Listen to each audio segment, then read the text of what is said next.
अब हम आ चुके हैं वीडियो के लास्ट पार्ट के अंदर, जहाँ पर मैं आपको devil is a part timer season 2 के कुछ मेन पॉइंट्स बताने वाला हूँ। सबसे पहला पॉइंट जिसकी स्टोरी है वो कंटिन्यू है सीज़न 1 से। पार्ट 1 के अंदर में जो दिखाया गया था सीज़न 2 के, वहाँ पर हमें बहुत ज़्यादा एक कैरेक्टर का डेवलपमेंट दिखाया गया। कैसे वो एलिस रैमोस जो थी एमिलिया और सडाओ तक पहुँची और कैसे उनके साथ वो रहने लगी। जिससे कि हमारे जो कैरेक्टर में उनके अंदर थोड़ा फ्रेंडशिप का जो बॉन्ड था वो इंक्रीज़ होता चला गया, ठीक है। और इसी के अंदर हमें जो पार्ट 1 के अंदर काफ़ी ज़्यादा एक्सप्लोरेशन देखने मिली।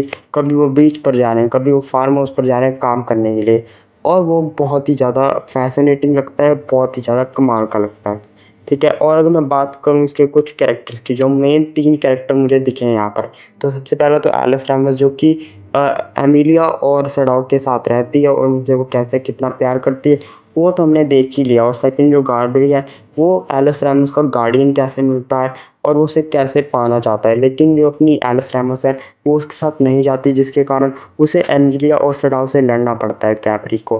पर वो हार जाता है और उनके साथ वो उसे नहीं ले जा पाता। लेकिन उसी के साथ हमें गैब्रिएल का क्रूर प्लान भी दिखता है कि वो डीमंस को अपने हित के लिए इस्तेमाल कर रहे हैं, ताकि वो उनसे काम करवा सके, ताकि उन्हें वो टॉर्चर कर सके। क्योंकि अभी सडाओ जो है वो एंटेस्ला में नहीं है, जिसकी वजह से डीमंस को काफ़ी दिक्कतें आ रही हैं। और बीच वाले आर्क में हमने देखा था कैसे सडाओ का थर्ड जनरल आया था सडाओ को ये बताने कि डीमन वर्ल्ड के अंदर क्या क्या चल रहा है उसके ना होने के कारण, और कैसे वहाँ पर वो फाइट बैक करता है अपनी ही डीमन वर्ल्ड से, और कैसे अपने डीमन दोस्तों को मारता है, और कैसे अपने जनरल को वापस उसी डीमन वर्ल्ड के अंदर भेज देता है, जाओ जाकर तुम वहाँ पर शांति फैलाओ। जिसके कारण वो भी जो उसका थर्ड जो मेन जनरल है वो भी डीमन वर्ल्ड के अंदर चला जाता है और सारी चीज़ें कंट्रोल में कर लेता है।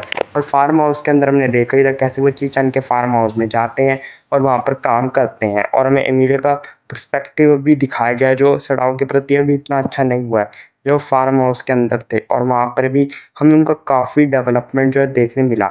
और मैं बात करना चाहता हूँ पार्ट 2 के अंदर। पार्ट 2 के अंदर कैसे वो जो एमिलिया है, मैं पार्ट 1 2 शुरू करने से पहले जो पार्ट 1 है जिसके अंदर हमें किचान को दिखाया गया जब उसको पावर मिलती है, और पावर मिलने के बाद वो कैसे डीमंस को टिकाने लगाती है। वैसे तो पावर उसे मिलनी ही थी, अगर पावर ना मिलती तो उसे वो साकुरा की तरह ट्रैश ही समझना पड़ता। तो उसको पावर मिल चुकी थी डीमंस को मारने की। और जब पार्ट 1 खत्म होता तब हमें दिखाया था कि जो एमिलिया है वो जा चुकी है टेस्ला के अंदर उस मिस्टीरियस औरत का पता लगाने, और उस फ्रेगमेंट का भी पता लगाने जो कि उसकी स्वॉर्ड के साथ कनेक्टेड होता है। और वहाँ पर हमें दिखाया जाता है कि वो कैसे एंटेस्ला पहुँचती है और उसे पता चलता है कि उसके फादर जिंदा है, और वो उन्हें अपने फादर को तलाशना शुरू कर देती है एलिस रैमोस के साथ। और वो कैसे फिर डीमन जनरल जो अपना एंजल का जो मेन हेड था वो